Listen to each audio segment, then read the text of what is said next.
Assalamualaikum warahmatullahi wabarakatuh. Perkenalkan Bunda, nama saya Yola Media Vitaloka dari kelas 2B Prodi D3 Kebidanan. Di sini saya akan melakukan konseling ibu nifas dan menyusui. Perkenalkan Bunda, ini rekan saya Ariza Moriana sebagai pasien. Baiklah Bunda, langsung saja saya akan melakukan tindakan tersebut.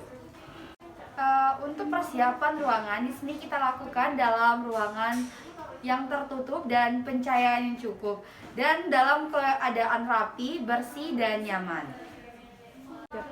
Assalamualaikum. Waalaikumsalam Bu. Iya Bu, silakan duduk Bu.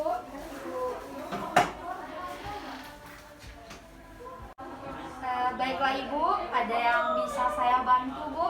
Saya ingin menanyakan hasil pemeriksaan tadi Bu. Sebelumnya Ibu sudah pernah berarti kan Bu datang ke BPM saya? Ya Bu. Jadi Bu, tadi kan kita sudah melakukan pemeriksaan kepada fisik dan kadar darah Ibu. Semuanya Bu pada saat ini dalam keadaan baik-baik saja, tanpa ada kendala dan hasilnya normal. Sebelumnya Bu, selama Ibu nifas ini, apakah ada gangguan, masalah yang Ibu rasakan pada setelah Ibu melahirkan ini? Tidak ada Bu. Jadi Bu, saya ingin memberitahu kepada Ibu bahwa Ibu harus memenuhi kebutuhan pada saat Ibu setelah melahirkan.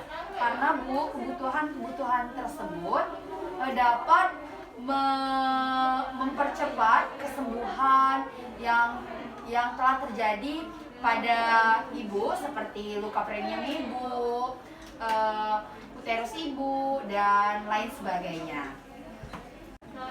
Baiklah Ibu, saya jelaskan yang pertama untuk kebutuhan istirahat dan tidur. Ibu harus istirahat yang cukup, minimal 8 jam per hari. Ibu juga melakukan kegiatan rumah tangga secara perlahan, jangan yang berat seperti menyapu, itu nggak apa-apa. Tapi kalau mengangkat barang-barang yang berat, saya anjurkan untuk tidak dulu ya Bu. Untuk tidur siang atau istirahat saat bayi sedang tidur itu sangat dianjurkan Bu, karena untuk memulihkan stamina Ibu.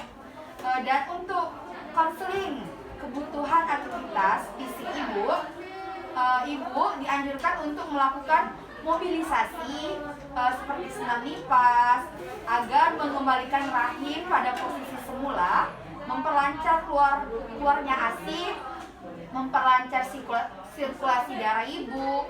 Ini dilakukannya Bu 6 jam persalinan, dan untuk senam nifasnya Bu dilakukan secara rutin. Dan untuk kebutuhan nutrisi dan cairan Ibu harus mengkonsumsi tambahan kalori 500 kalori per harinya Bu. Cukup protein, mineral, dan vitamin. Minum kurang lebih 3 liter per hari jus dan susu Ibu menyusui. Untuk kebutuhan eliminasi atau buang air kecil Ibu dan buang air besar Ibu akan sulit BAK atau buang air kecil itu selama 1-2 hari Ibu. Ibu diharapkan berkemih atau melakukan BAK 6-8 jam pertama postpartum. Jika tidak BAK atau Ibu tidak dapat BAK, Ibu dianjurkan untuk melakukan kompresan dengan air hangat di atas simpisis dan berendam dengan air hangat. Kita lanjut ya Bu.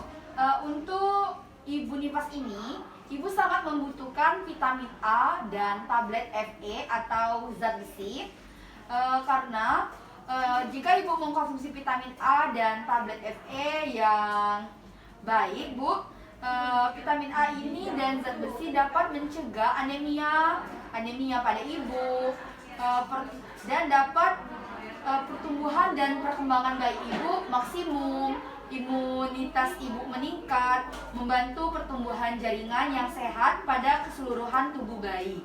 Dan untuk tablet Fe-nya atau zat besi itu dapat meningkatkan kadar darah dan hemoglobin Ibu. Dilanjutkan dengan kebutuhan seksual. Di sini ibu belum boleh melakukan seksual dengan suami ibu, hubungan intim dengan suami ibu itu sebelum 6 minggu atau 40 hari setelah ibu melakukan persalinan, ibu baru boleh melakukan hubungan intim atau hubungan seksual kepada suami ibu dengan suami ibu.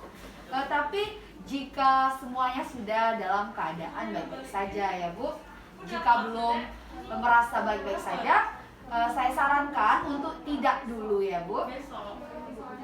Untuk perawatan luka premium ibu, sebelumnya ibu dijahitkan Bu. Ya Bu Bidan. Nah, ibu itu dianjurkan untuk selalu membersihkan vagina dan bagian perineum setelah BAK dengan menggunakan air hangat. Keringkan area vagina ibu dan perineum ibu menggunakan tisu atau kain bersih. Ganti pembalutnya setiap 4-6 jam. Dan yang terakhir ibu, biarkan perineum dan vagina ibu itu sembuh dengan sendirinya Bu. Jangan diletak-letak seperti salep dan lain-lain sebagainya. Untuk ibu ini menyusui kan Bu, menyusui bayinya kan Bu, tidak diberikan ASI formula kan Bu. Bagus, karena Bu, ibu harus menyusui secara rutin dan memberikan ASI eksklusif selama 6 bulan tanpa memberikan bayi makanan pendamping Bu. Karena ASI eksklusif dapat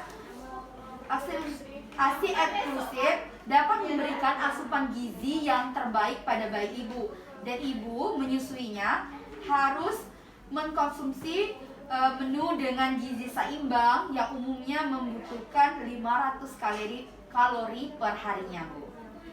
Untuk alat kontrasepsi, apakah sekarang ibu sudah menggunakan alat kontrasepsi? Belum Bu Bidan. Di sini Bu, kan alat kontrasepsi itu atau KB itu banyak kan Bu, ada kondom, ada AKDR, ada pil, suntik, implan, IUD. Tapi untuk disarankan ibu, karena ibu menyusui, itu disarankan pil KB Bu, menggunakan pil KB.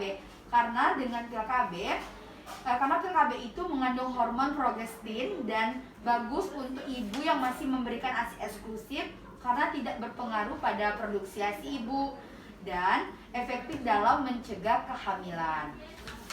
Selanjutnya Bu, yang terakhir, ibu itu harus menjaga kesehatan ibu agar bayi ibu tetap sehat, dan ibu juga harus memenuhi kebutuhan selama ibu nifas ini.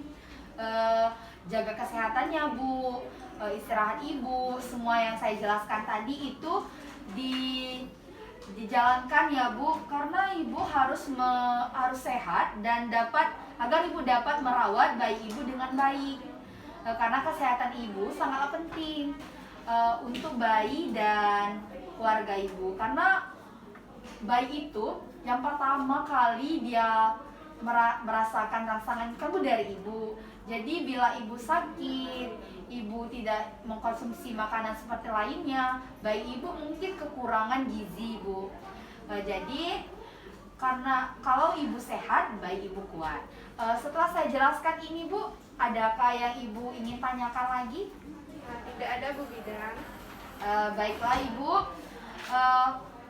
jika tidak ada lagi, Ibu, saya sarankan 2 hari atau 1 minggu kemudian Ibu boleh melakukan kunjungan ulang. Kita cek kembali, kita periksa kembali keadaan Ibu, apakah masih normal, ataukah ada gejala dan lain-lainnya. Baik Bu. Terima kasih Bu atas kunjungannya hari ini. Nanti saya tuliskan resep-resep obatnya biar ibu saya berikan vitamin agar ibu tetap fit ya Bu. Terima kasih Bu. Baiklah Bunda, itu saja yang dapat saya sampaikan. Saya Iri, wabillahi taufiq wal hidayah. Wassalamualaikum warahmatullahi wabarakatuh.